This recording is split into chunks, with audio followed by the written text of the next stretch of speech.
Ladies and gentlemen, welcome to a 26th episode of the Futurum Equities Podcast. It's the first one of 2026, so it's great that it's number 26 episode. As you can tell, I'm freezing in LA. It's like less than 50 degrees, so I'm wearing 3 different layers. But Daniel, how are you doing? I know it's been a couple weeks. It's not cold here in Austin. Weather outside is not frightful. Like 70 degrees here.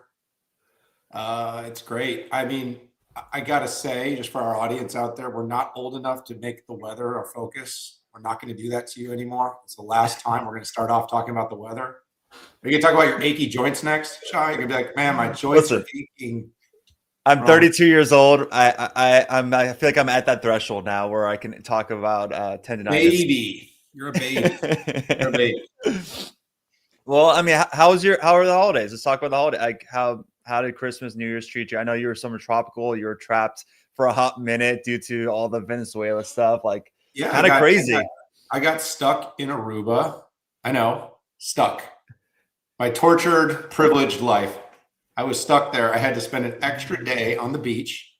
It was kind of trippy though, because like I woke up, like hadn't looked at my phone because it was Saturday. Was in the gym.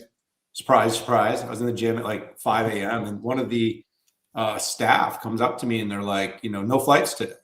I was like, huh? Because I was leaving that morning. I was like, leaving. Like, yeah, no flights. All the flights are canceled because of something about Venezuela. And I'm like, huh? And I looked it up and I was like, whoa. And then like I started calling, and trying to figure out travel and everything. And it was like, holy crap, everything. But like the whole Caribbean was shut down. So Aruba, for anyone out there doesn't know this, like look at a map. It's only like less than 20 miles from the border of Venezuela. Mm-hmm. So we're there in tropical paradise, but 20 miles away, Trump's sending fighter jets and helicopters, and he's like taking, Maduro in the middle of the night. But interesting, because Aruba's full of Venezuelans. So a lot of Venezuelan refuge, a lot of working there. And they were like celebrating because, every Saturday's carnival there. And, the Venezuelan population setting off fireworks, playing music, dancing in the streets, extremely happy about the situation. So it was kind of, because I didn't really know what to make of it. I'm not a geopolitical expert in like policy with Venezuela. That's not my thing, but it was really interesting to have a chance to talk to Venezuelans on the ground and learn just how bad their situation was. And it largely it made me spend more time and learn about the situation. So, but yeah, otherwise I got a tan. I'm really tan. I'm darker than you now. And by the way, I know this show is not a political show, but it's things are falling back at home, like back in the motherland for you, right? I mean, yeah, Iran. I know. Iran is hopefully it experiences a Venezuela 2.0. I know for the people they've been earning for it. My mom lives off of an island off of Dubai. It's called Quiche Island. If you guys aren't familiar with it, it's like in between. It's technically Iran, but it's in between Iran and Dubai. And she has no service. So I haven't talked to her in 2 days. Like they actually have a full blackout right now. And I think that it's different. What was that? Didn't Musk operate? Didn't he push Starlink live? I saw that. I hope he did. I just think this is maybe the time where they can strike when the iron's hot a bit, because that is just one nation that's been trapped a bit on this in between of just it's chaos there. And I think that the issue obviously is nuclear on the nukes that they currently have, that it's very different than Venezuela on invading. So it's not similar, but anyway, that's enough geopolitics. I know this is not why you guys are here, but that is something to monitor this weekend. I don't think the market's going to price in that kind of volatility of a potential Iran experiencing a Venezuela 2.0, but it's something to monitor. Going off of Venezuela news, we can still talk about that. I mean, how does that correlate with the business case or stock market? I think during the 2026 predictions, one of the emerging themes for me was emerging markets. I was like, I think that's going to be an outperformer in 2026. And one of my vehicles for that was Mercado Libre. Everyone referenced them as the Amazon of Latin America. Yeah, you can call them that. I think it's played out, but maybe it's the PayPal, DoorDash, Shopify of Latin America combined into one ecosystem. Their flywheel is insane. And I think a lot of people reference them as the Amazon, but that's lazy because 40% of their business is Mercado Pago now, which is their fintech product. Like they have a logistical moats. It's massive. It creates a high barrier of entry for any competition. You're seeing in the past, Amazon's tried to get in the space. You've seen Sea Limited get into the space with small market share. Like nobody wants to get in Latin America because what's the point of all that CapEx spend when Mercado Libre has been there for decades? How's this correlated with Venezuela? Venezuela was the third biggest market for Mercado Libre 10 years ago. They stopped really talking about it, using that as an emerging market for them because of everything that's been happening in that country. So who is the immediate beneficiary of a 25 million citizen country opening up all of a sudden? The flywheel of Latin America, when they already have all the bones in place in that region from all the investments they made 10 plus years ago. It's almost like a flip of a switch a bit where, yes, they probably have to there's some rustiness on what updates they need to be making over there, but it's very much like Chevron for the oil space, where Chevron is going to be the biggest beneficiary on that industry for that region because they're the last ones to not leave. Mercado Libre has all the bones in place there. So I think you're seeing their price action this in 2026 or since that news story release on they're the strongest name relative performance. Strength is just picking up every single day. I think that before Venezuela, it was undervalued, 8 times EV to gross profit. Typical, the 4-year median is 12 times. So that's why my price target was $3K for the stock. Now with Venezuela opening up again, it's like what you always reference, Daniel, on China for NVIDIA. It's a free call option, essentially on NVIDIA's investment case. That's kind of what Venezuela is becoming for Mercado Libre, this free call option. So I know you're not very interested in the e-commerce presence, but you do love opportunity. So I'm wondering what your case is on capitalizing on Venezuela. Do you think they should split? Oh, I don't think they want retail investors. That's the issue. I think that's the only reason I could think about why they have it's I think that, and again, this is probably more mental math than real math, but owning 5 shares for a small investor. By the way, 5 shares at 2,000 to 3,000 a share is not inconsequential for a small investor. I just think a lot of them are going to, so in the retail audience, it's just a really expensive stock on a per share basis because they got a very small float and a very small share count. But I do think this is one that if you made it more accessible, because I know a lot of people chase Newbank that want to chase the emerging market because it's $10, $10, $12 a share. Because people want to get concentration. They want to get high volume of shares. And obviously it doesn't actually work that way because in the end, market cap is the combination of all those factors. But I think people are I bought 3 shares for 2,000 and it goes up 20%.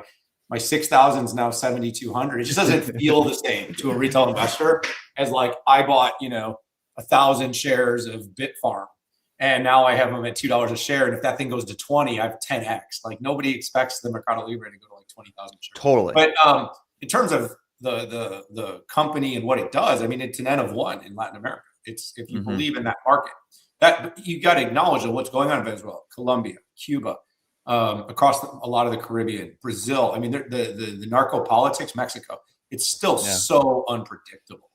And so the one thing you just have to have that appetite for the fact that region does not have the same sort of politics. Every country has unique politics down there. You have everything from communist to democracy and much in between, because a lot of those nations, like I said, are sort of democracies.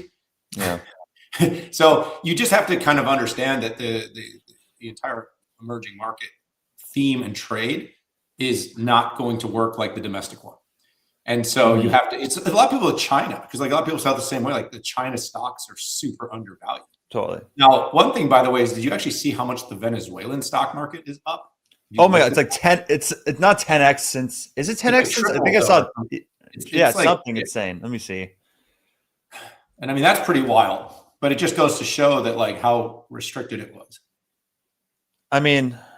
Oh my God, it is up. Yeah, it's tripled. It's trades like a meme coin. That's kind of crazy for a stock Yeah. market. I took all my money out of Fartcoin and I moved it to the Venezuelan exchange. I will say though, if I was wearing my corporate strategy hat in Mercado Libre, I do think a split is a no brainer because just do a 25-1, goes trades at $75 to $80.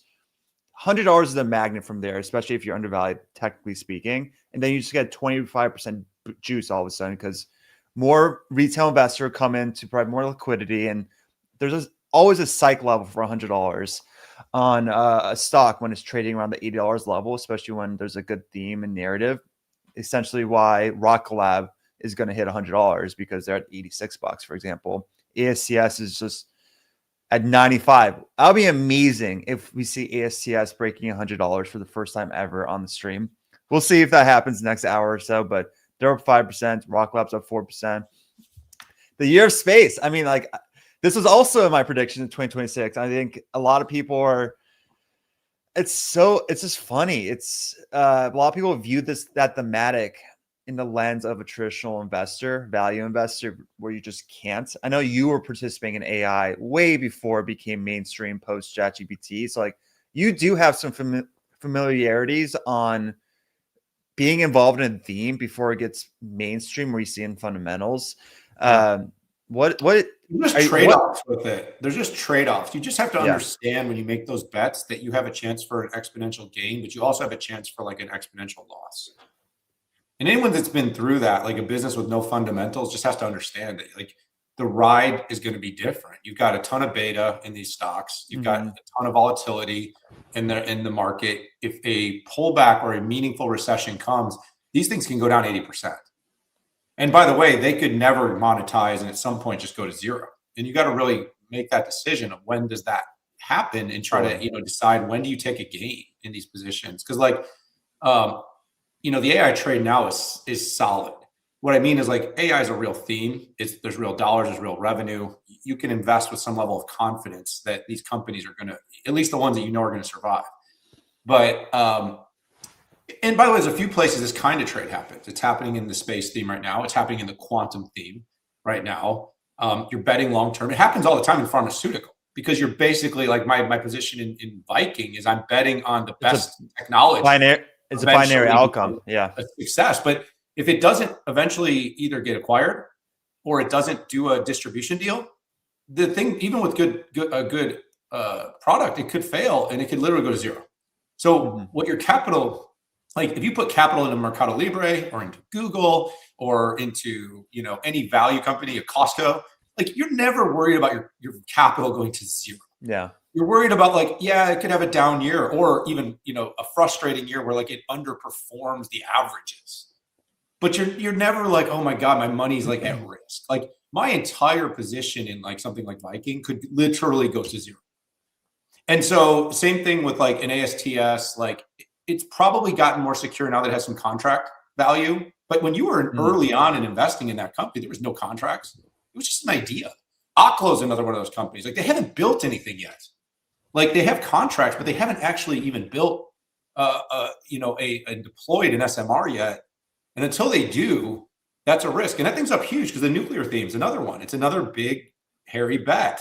And so, again, it depends on your risk appetite. I think a lot of people, like 10 or 20% of your portfolio, if you're young and you can take some big losses, you take your swings, But like, if you're kind of like a person that's happy to just beat the QQQ in the average year, those are not the plays. Those are not the plays. There's just too much volatility around them. So, and again, I did that with EVs. There was EV companies I thought were super interesting. They'd win a big contract with UPS. I remember there was one that got like a big contract with the US Mail. Can't remember their name anymore. Workhorse. It was Workhorse. Workhorse, yes. Yeah. Workhorse. And I didn't bet a ton, but I probably bought like 5,000 shares and it went up and it went up. And literally it's zero. It went to zero. It just didn't survive. And what I'm saying is like, and by the time I figured out that was happening, the capital was incinerated. It was gone. Well, I agree on a lot of the points you were saying. I do think the lens of EVs is different, in my opinion, than space and nuclear based on the fact it's not consumer oriented. I think EVs was an absolute dud of a theme. But that wasn't even consumer. I mean, that was they were building for supply chain. They were building for supply chain, but I think the TAM was juiced up based on consumers, and that was the issue, the EV thing. Right, but the thing about your trade is there's a very high chance in nuclear, in quantum, and in space that it will be a winner takes most. There will be 100%. one. That's a very good point. Yeah. And so my point is, like, at some point we're going to see who the winner is, and so there might be two companies. So it might be Rocket Lab and SpaceX get 90% of the business, and you could have a third player that just gets wiped. And you've even seen it with like Uber. Like Uber just absolutely ran away in valuation from Lyft. There was a very long period of time where the two companies were trading at similar, at much closer valuations. But at some point, the market just decided Uber's the winner, Lyft is the other, and every other one of those rideshare companies, they're gone. They don't exist. Well, you know why though? I mean, it's a really good point. I do want to go into space specifically because I agree. The tier ones of space is really important to invest in, because I think that's like going on launches. I think it's going to be SpaceX and Rocket Lab. I don't think Firefly Aerospace. I think that's catching a bid right now. I think those types of names, the tier twos, tier threes, are going to potentially fade out because this is a very difficult space to operate in. Like, it's extremely difficult. There's going to be a duopoly in it. But really, when I say duopoly, it's the king and the prince. Like, SpaceX will still own a monopoly into this ecosystem. It's the anchor of the whole ecosystem. And that's why you're seeing a revelation of sorts in the space theme, even though they've outperformed last year. I think 2025 was the year that the market stopped treating space as a speculative story and started recognizing it as a potential, the builders of the next era of human capability. Like, there's the $1.82 trillion economy.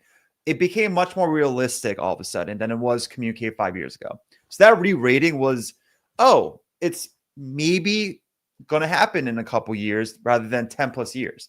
This year, the explosive nature we're seeing right now is because SpaceX going public at what is rumored at a 1.5 trillion valuation, that's 65 times price of sales for this year. That forces a repricing of every single layer of the ecosystem. We're talking launches, we're talking LEO, we're talking orbital infrastructure. That's Rocket Lab, that's ASTS. Like, these are Planet Lab. Like, every one of those layers of the ecosystem gets repriced because now we have the anchor of the ecosystem getting priced this. So I think we're in this phase where everything in the bucket is going to move up because the whole industry is getting repriced. But the longevity of being a long-term investor, you need to pick the right horse in the race, because you don't want to invest in, like, if you're bullish on the internet and you did not pick the marketplaces built on top of the structural arteries, like the Amazons and Googles, but your horse in the race was the companies building the dark fibers and yeah, exactly. You were done. You missed out, and that's a tough pill to swallow because that's generational wealth. That's why you have to be very specific in space. And you guys heard my spiel about Rocket Lab, and what Dana was referencing is they just landed the Tranche 3 deal. Like, that was their biggest deal in company history just a couple weeks ago. That added $1 billion in their backlog just from one deal. That alone proves or backs up a thesis of externally, people are seeing what Rocket Lab is selling essentially to the audience. Like, they won a major prime contract. That's validation. AST Space Mobile. Bluebird 6 was the largest, most powerful commercial antenna ever launched successfully just a couple weeks ago. That proves that maybe they are actually building the communication layer of space-based connectivity, and Starlink is going to absolutely have a place in that arena. But if you're an OEM, you don't want to give all your data to Elon. I'm sorry, you just don't. You need diversification. This is the whole thing about AI. We talk about this all the time.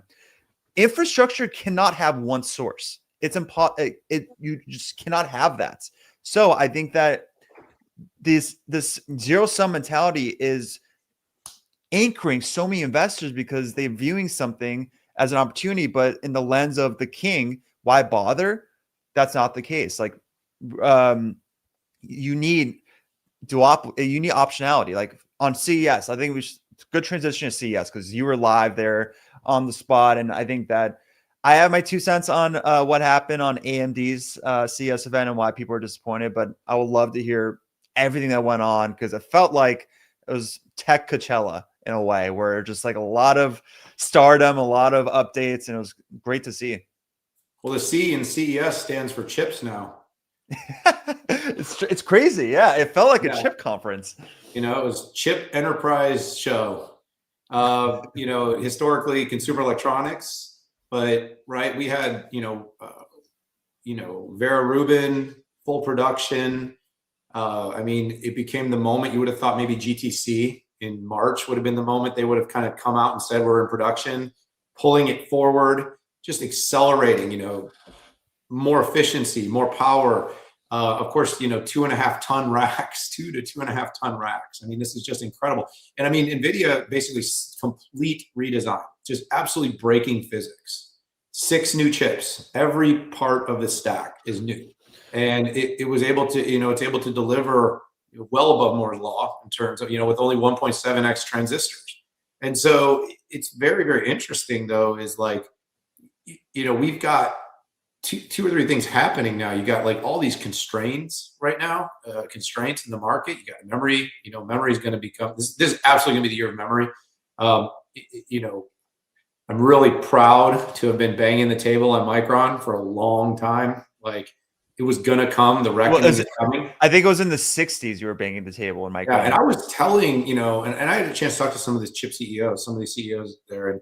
And look, we're going to see some really interesting things this year because you're going to see the memory allocation start to shift away from devices to like make room towards the edge, or what do you data mean, centers, towards just more RAM, more DRAM. We're going to need more memory to do compute in the data center, and it's a higher margin, higher profit business. So rather than, we could see some real big impacts to consumer devices because pricing on high memory, you might see computers and laptops and phones with big memory start to actually get affected in terms of price because can you explain to like the listeners right now why the frontier models just need more memory in general? Like because everyone's like, why do we all of a sudden need? Why does GPT-5 need more memory than GPT-3, for example? We've always needed more memory.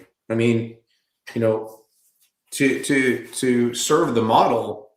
And, you basically, and this is also, by the way, part of the reason why Grok was such an interesting thing. And people, if I can just quickly people, made the SRAM thing a big deal. And there's always been SRAM. Like that's not really a new thing, but it's another architecture. And it's another way to kind of brute force by taking multiple chips together. It's a totally different architecture than the way NVIDIA does it in inference. So, in 24, 25, we've been in this era of training. It's been all about training, right? In 26, we're entering the era of inference. And inference is going to require more of everything. So if you think about like when you're training, you had like 20 companies training models, and you definitely needed a ton of compute to do that. But now when you have Gemini, right? So Shay, how often do you use your AI right now? It's whenever I want to go through the noise on a headline, it just tells me what I use it all the time. Everyone should be using it as a first step tool. So, but I every hour probably, to answer your question. Yeah, but like, for instance, when you're serving a model, right? You need memory for the parameters. So you need, I'm just pulling this because I don't have this by memory, but like if you're using floating point 16, you're basically using 2 bytes per parameter. So what I'm saying is a model that has 7 trillion parameters, for instance, needs an absolute ton of memory. You're talking about on one parameter, it needs 2 bytes of memory, 7 trillion on one model. That's how big these models are right now. And so, you have just tons and tons of need.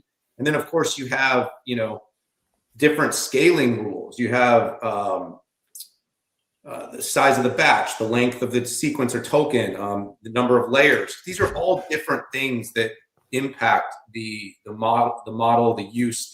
And so I'm just saying, like, I look at Gemini and I'm trying to, like, this is harder in layman's term than you think. But like you look at Gemini, we are already serving 10 trillion tokens a day. 10 trillion tokens today. So you've got the model itself that's serving all these tokens against billions and now trillions of parameters, and you've got many of these. And the other thing a lot of people don't realize is we don't just have these 5 or 6 frontier models. So right now, about 5%, Shy, of the world's data has been used to train the frontier models. That's it. 95% of the world's data is behind the firewall. So enterprises starting to pull their data in, which is 20 times more data than what we've used to train, to basically either fork models, use existing open source models, build custom models, and then serve with compute. We're going to have trillions and trillions of additional parameters and then trillions of tokens daily. Then add another layer, because right now we're serving in kind of a single serve through generative. Wait till we're serving for agents. So an agent could have, if you're doing code generation, one person coding might have 20 agents running across, their IDEs across 5 different,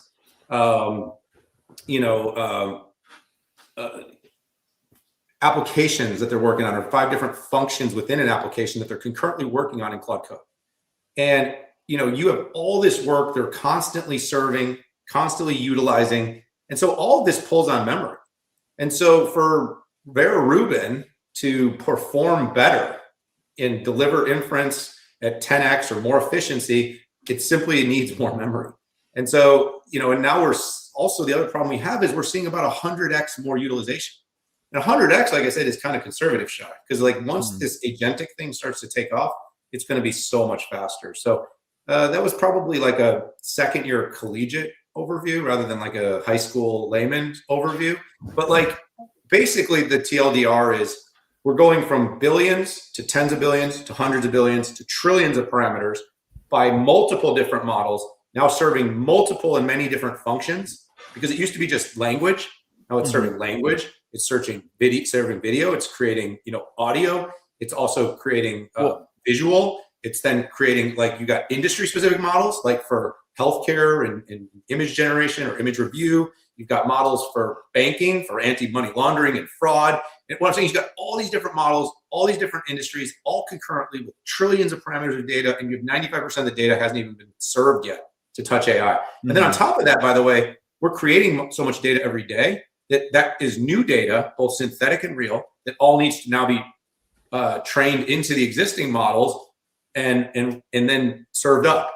So anyway, there you go. No, I mean, I do want to talk. I want to highlight more of this conversation because I think that should be a theme of this episode, because memory, like, so far the theme of 2026 has been memory. And why is that? I think this is the year of inference economics, like you just mentioned. I'm gonna try dumbing it down to high school level, but essentially what's happening right now is the training era, years 2022, 2023, was building these hotels for AI.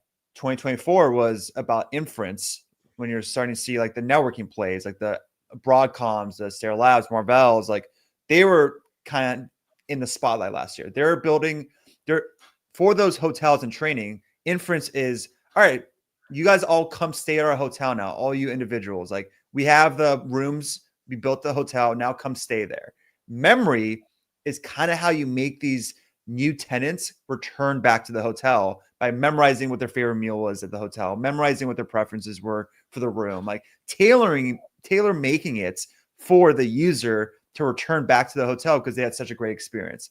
That is memory. And that's why it's so important for these model improvements now, because it's not going from bad to great anymore, these models. They're going from really good to great to really great to wow. It's just like slight improvements. Like Gemini 3, for example, Gemini 2 wasn't shitty. It was just, it wasn't great. It's a lot better.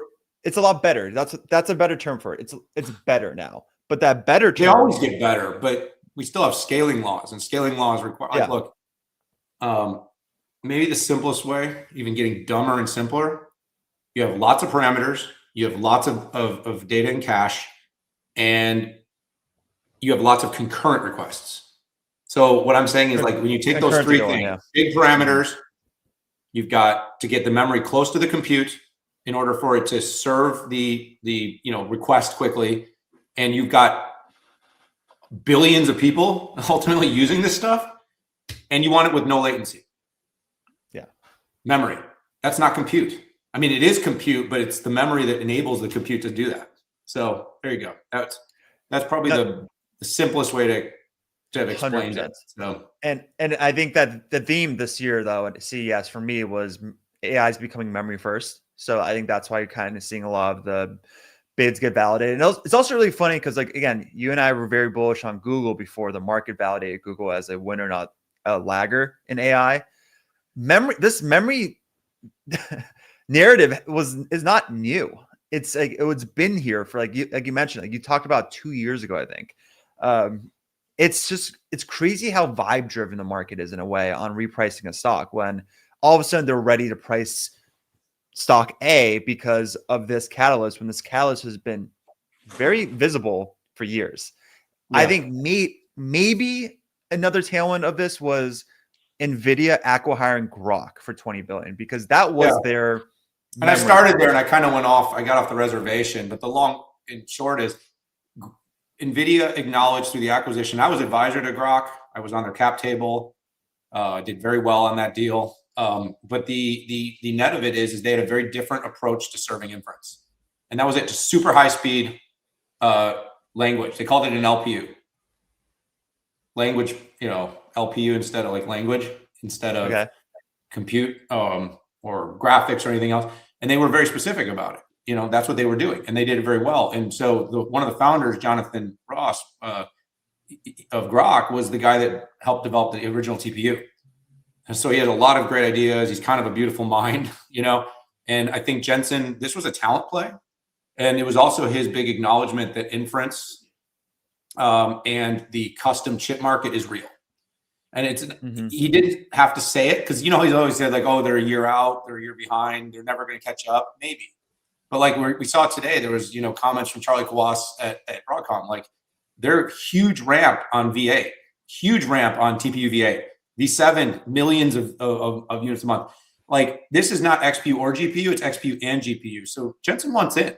Like, in cases that they can build a super efficient inference chip that can go, and by the way, go right along the spine and sit in the networking ecosystem and take advantage of all the other NVIDIA architecture and orchestration, that's just going to make it more powerful.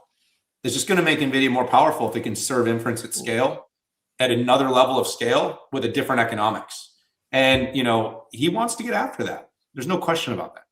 Well, I think it's because first off, like Jensen every year at CES, he just tells you what's coming in this AI economy. Like, that's his whole thing on how he treats that stage. It's less about talking about the demand for the product or what the guidance is. It's more of like where AI is heading. He clearly was telling us that GPUs are being pushed to the edge now, the edge devices. And what he means by that, my interpretation was AI is not just going to be answering. You're not going to use AI anymore just to answer questions. AI is going to start planning, start reasoning, and start acting in the real world. Physical AI is going to become much more of a thing. So I think going off of that makes more sense now and why NVIDIA acqui-hired Grok, because inference is very specific on their two different phases of how these companies use inference. I think the first one, it's called the reading phase. And that's where like the model is just, you type a long prompt into the model and it processes the relationships across the full context. Like, that is very different on the amount of compute that's necessary to answer those kind of prompts. Like, I think that's exactly what NVIDIA GPUs were built to do. It's very much, I forgot there's a term for it, but that phase is very much in NVIDIA's lane. However, the writing phase, I think that phrase is called decoding. That's where the model generates output token by token. So it constantly has to reference everything that is already produced to stay coherent, like you mentioned. So I think that phase is not limited by just raw compute, but it's limited about data movement, how fast data can actually move between the processor and the memory. that is what Grok's architecture is solving, and that is what inference economics is all about. And I think it's going to accelerate because what Jensen was saying at CES, GPUs are moving to the edge devices, and that's when inference goes berserk. That's when things just go crazy. Compute moves to the edge, and you've got a huge volume, and that's where physical AI comes in. That's where humanoid robots come in. That's where autonomous vehicles come in. That's where devices that sense come in. And all that becomes a combination of net new data that serve, and so basically AI is going to leave the data center. The data centers are going to keep getting built. Like, there is no slowdown in that. But the fact is that the next $1 trillion+ of TAM is actually, there's another multi-trillion-dollar TAM, and it's outside of the data center build. And it's going to be putting compute at the edge, which is what we're already doing this, but it's scaling it up to be able to do more, and actually have to do it, by the way, with really low power. So you heard, like Qualcomm had a really good show, announced a whole bunch of robotics customers, because that's what they're really good at, for instance, is low power. So by the way, I got that call right. Remember when I was saying Qualcomm's going to enter the robot race? It's because they specialize low power on edge devices. That's Qualcomm's whole thing. So like they can take their autonomy platform for vehicles now and put it into robots. Yeah, ton of great expertise there. But I mean, I think again, what an amazing accomplishment for NVIDIA with Vera Rubin. And let's talk about AMD a little bit, because I'm sure we have a lot of people out there that want to hear about AMD. Look, AMD also announced its MI500 Helios. And I do think, by the way, absolutely that this inflection is a huge growth. Like, we think like 8 to 10x revenue from today over the next couple of years for AMD.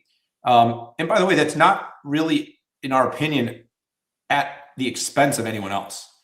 That's just them maintaining and growing their share, their existing share, and existing customers.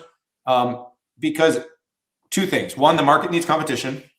So there's competition going to come from AMD, which is more of a direct competition. And then, of course, you have the custom chips, which is more of an ancillary competition.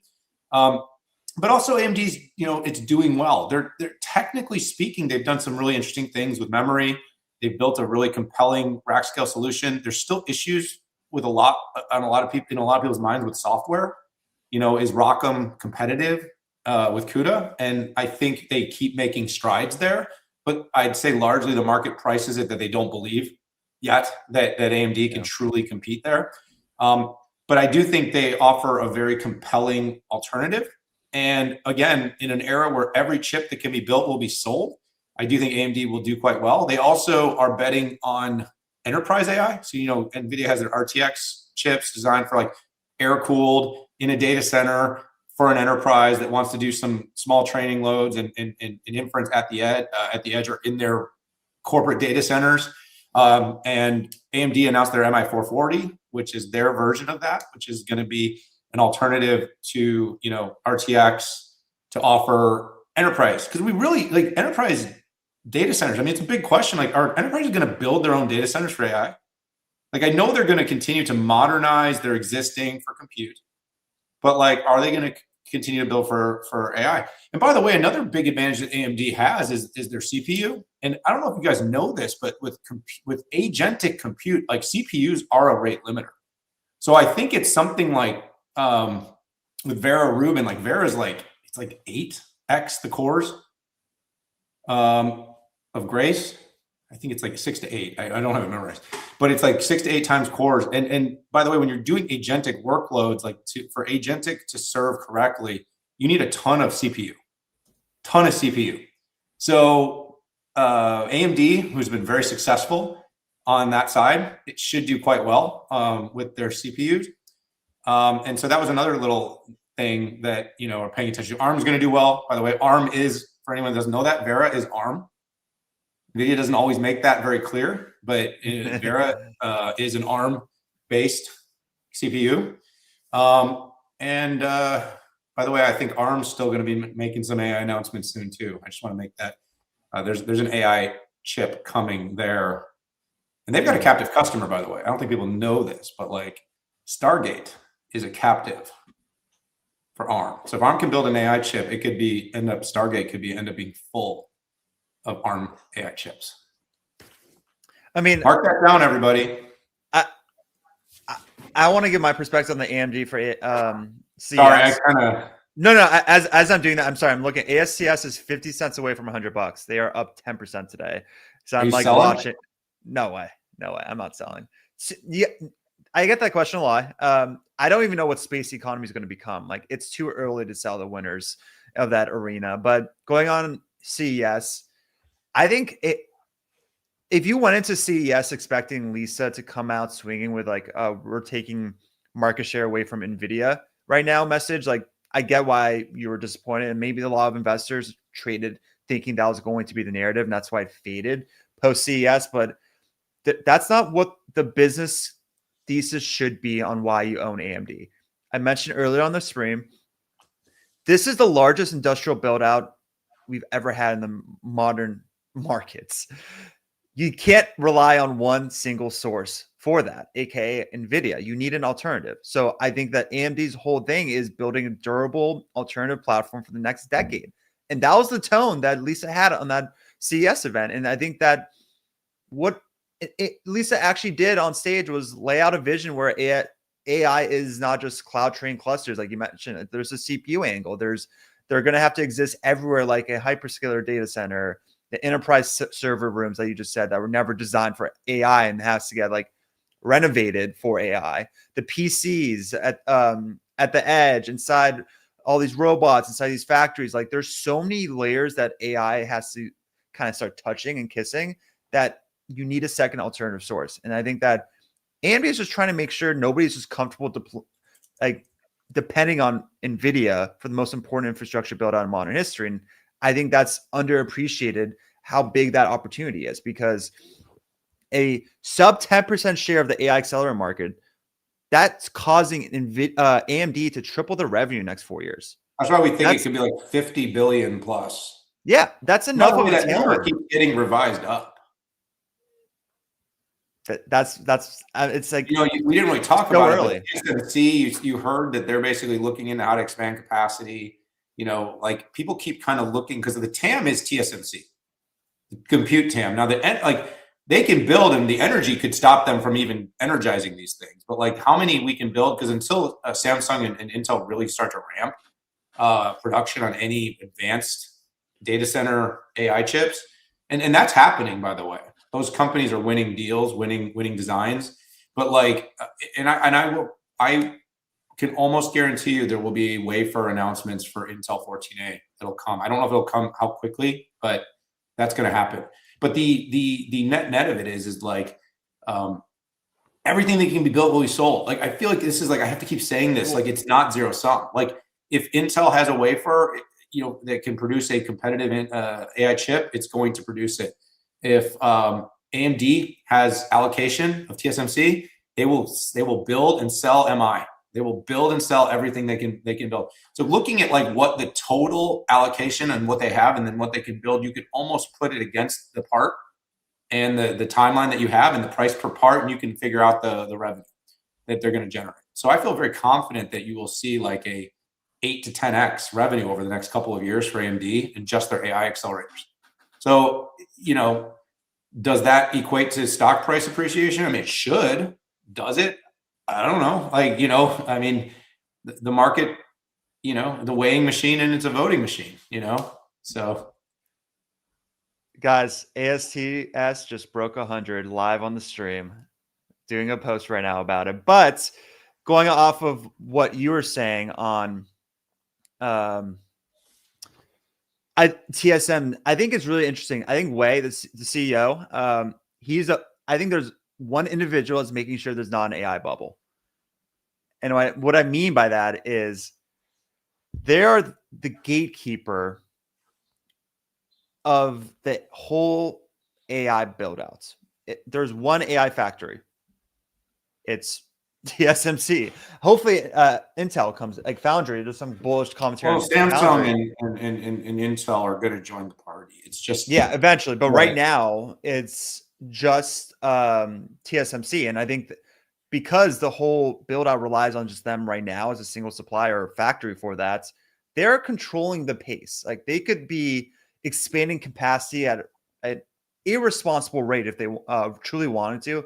If Sam Altman was running TSMC, I would actually be very worried about bubble forming because he would just be, there would not be an adult running the only AI factory. But I mean, you have literally physical material constraints and physical manufacturing constraints. Like, you can't just be like, we're going to build more. You got to build fast. It's the same problem with memory. Like memory never builds more capacity because it's like these markets crash and burn. So they kind of do these volatile, boom and bust cycles because sometimes the market just collapses. So, well, I mean, because eventually what you're talking about is supply shortages turn into gluts. That's always the case. So like eventually there's going to be a glut in this build out, guys. Like when Dano and I are very bullish on AI, like we're not blindly bullish. Like eventually we're going to hit a point where there's going to be a prolonged digestion phase of this build outs where the glut appears. I think it's going to be 2028, maybe 2020, end of 2027. We're nowhere close to that. But yeah, I just want to add that color to what you were saying. Yeah. So let's talk about software, like how we serve AI, right? So you've heard me, I'm super bullish on agents and enterprise. One of our predictions was the year of enterprise AI, year of agentic AI. And this is why we need more memory. It's why we need more compute. This is why we need more CPUs. This is why we need all the things we need.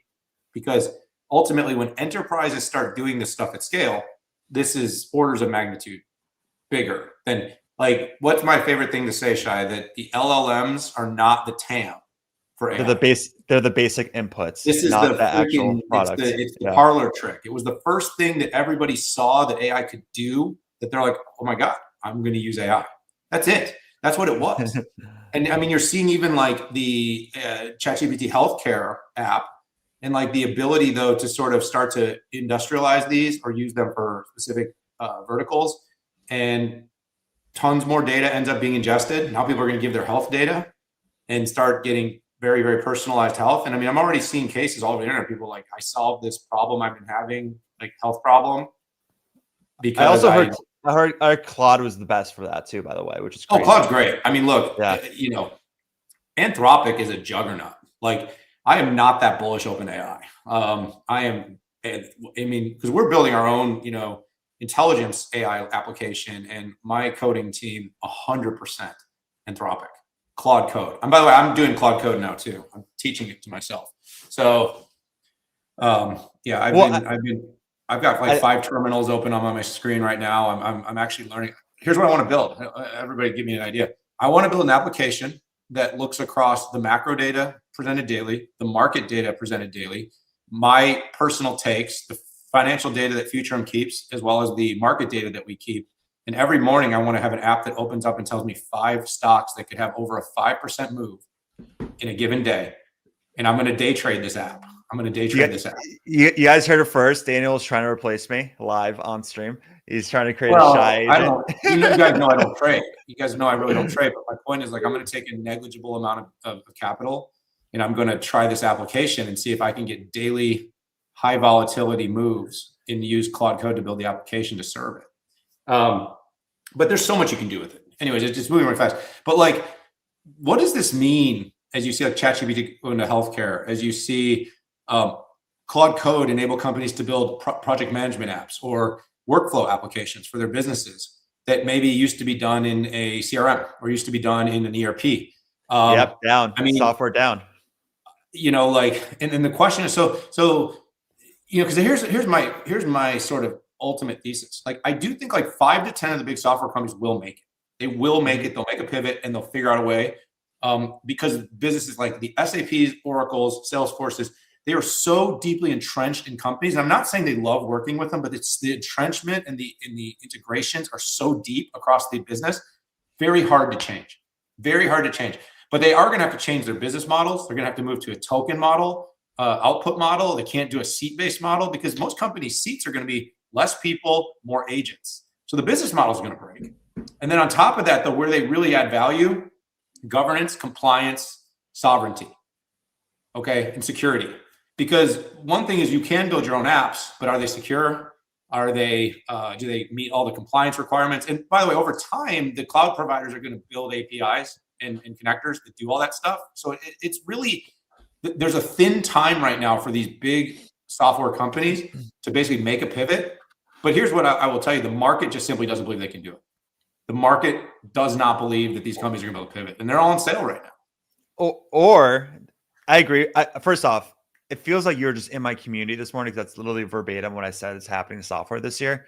I do think My heart that is in your community. My heart. I think the market's unwilling to wait until that transition happens or until the winners and losers reveal themselves. Like I think Claude specifically Claude Code is a great example of this when we're talking about it's improving fast enough and the velocity of improvement from just 6 months ago, the market's now starting to realize, I think that AI tsunami I'm talking about, that whole space is very vulnerable. It's actually a lot sooner than anticipated. I think a lot of time, like software is in a very weird, awkward positioning of they're caught between these startups become shipping products so fast, so rapidly and cheaper on one side, while hyperscalers are also embedding AI into their massive ecosystems on the other side. So now they're caught in this in between of like, we're not producing products fast enough.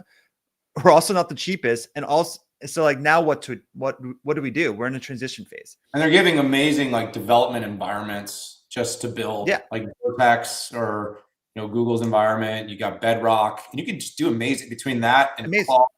What you can put together is really amazing. But what I'll say is this is as a positive, because there's a lot of negative, these companies have not shown any like they're still growing, and their rate of growth is not considerably. Like ServiceNow's growth consistent. Adobe has actually outperformed every quarter. Yeah. So it hasn't shown up in numbers yet. I'm not saying it won't show up in numbers. It just hasn't shown up in numbers yet.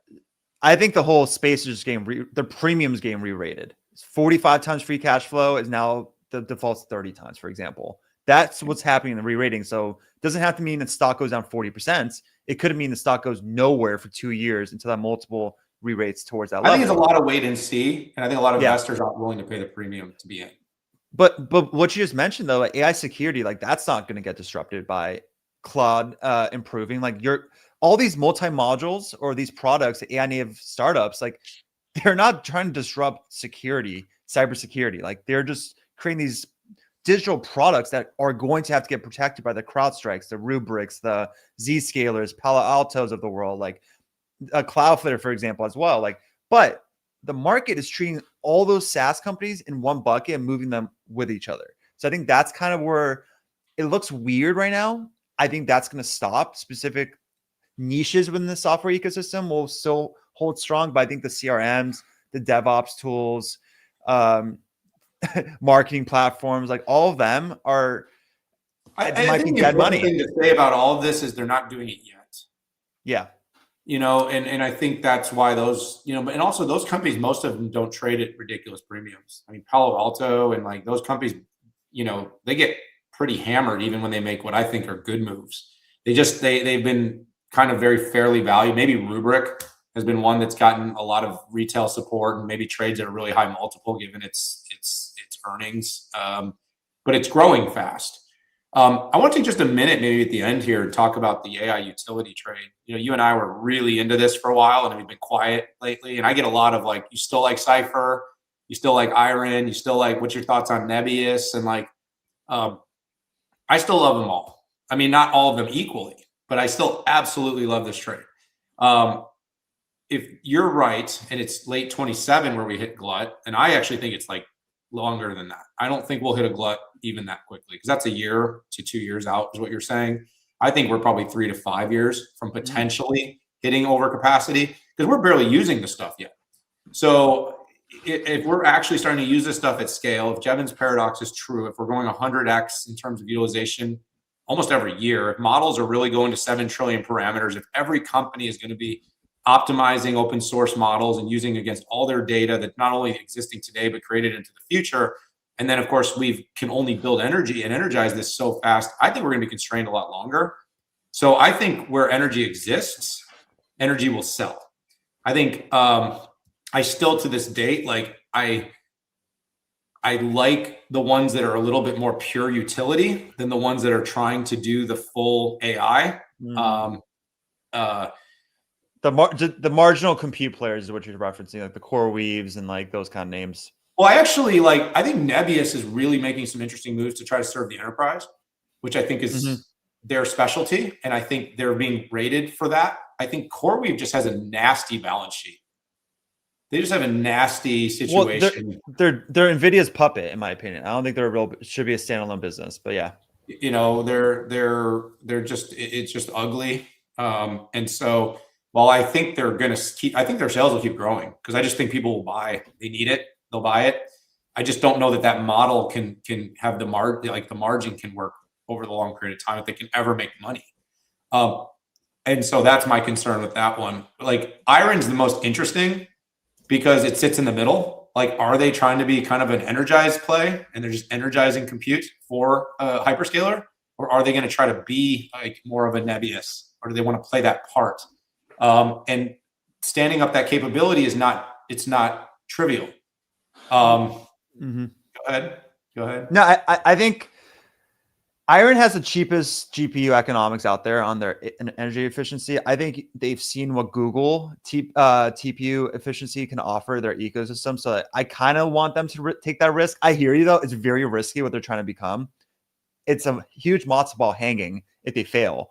But they have the most important KPI metric out there on the amount of energy they can actually produce for these data centers. Like, why not leverage that to become something bigger? Highly risky, but it's something where I think they're getting punished a bit now because 2026, I think the AI cycle has moved onto its next phase. I don't think the limiting factors, can we stand up this data center anymore? For example, that was like the topic last year. I think it's all about, can we run AI efficiently at scale? And I do think that shifts the stress point towards arenas outside of the GPU REITs. And I think that's kind of why they've been struggling a bit. I don't know. What's your take on that? So we're about to wrap up. What I'll say is this. My Cypher position is more than 10 times larger than any other position I have in utility. And I have a position around Iron. I have a position around Bitfarm, and I have a Wolf. So I am in all of them, but I'm 10x bigger in my position in Cypher. I like their model the best, personally. All right, so we have like a minute. I want to just say hype around. We have a ton of comments, so it's great. I'm gonna ask you just for a rapid fire on three questions for you from the audience. Okay. All right. One, is it too late to buy ASTS? No. Maybe in the near term, but if you're talking long term, I think this is going to be $100 billion plus company if they actually build a communication layer of space-based connectivity. Like, that TAM is massive. So I remember, not financial advice, but not financial advice. Your opinion for yourself, you would potentially still add here. I have not sold one stock, so that tells me I'm not selling. But entry points are the name of the game. Like, I have a massive cushion. My entry points is in the teens in this name. Like, that's so different than participating at $100. Like, maybe wait and cool off until it hits the 21-week EMA and gives you some cushion on your entry. But this theme is very young. It's a decade-long theme. I think that if there's going to be a handful of winners, and I think AST Space Mobile will be one of those winners. I don't know when you should get in, not financial advice, but I think it's going to be one of those names that is here in 10 years in the space economy. All right. So I had a dinner with the CEO of Zeta. We had a bunch of questions on retail momentum. Zeta had a huge week, partnership with OpenAI. Look, I love this company as a real world example of AI ROI. They are delivering and helping companies understand ad tech and doing it with a level of accountability that's very interesting. They're still very small. David Steinberg, great CEO, great energy, very passionate. I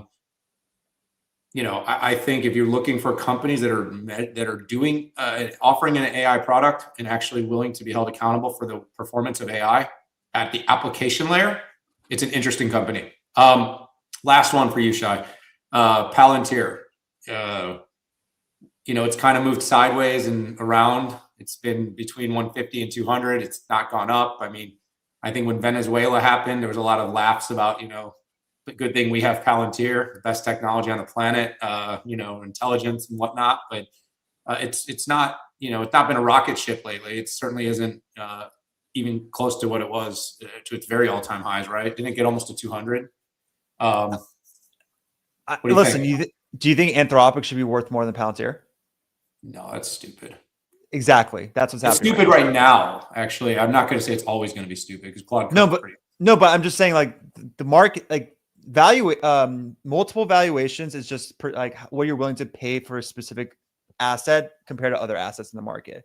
As of right now, Palantir is the picks and shovels winner of this LLM arms race. Like, doesn't matter what company, what LLM wins this race, you need in order to fuse that insight into actionable operational insights, you need Palantir, like the next layer. So I think that if Anthropic's worth 350 bill, if OpenAI is worth 500 bill, there's zero world where I think Palantir should be worth less than them. And especially because Palantir has a Rule of 40 score of 120. So they're doing this while being highly profitable. So nobody outside of Jensen is actually capturing more profits in this AI economy than Palantir. And to me, I'm like, why would I ever sell that winner? I already de-risked my position. I sold all my risk way too early in the 60s and 70s. But the rest, I'm just letting it ride out. It's all profits until the thesis breaks. And every 3 months, it's strengthening. So it's a top 5 position for me still. Yeah, I just want to end by saying to all my fellow Sophites, what a week. What a wild week. I mean, this thing hit almost $30 on Monday. It got 2 downgrades, went down to under almost 26, lost $4 in a day because of 2 ratings. And it's now up and over about, it's almost 28.30 again today. So it actually is a little bit up from where it came into the week, despite all that chaos. What do you think is going to happen there, Shay? I know you're kind of small position there, but you liked it as a potential this year.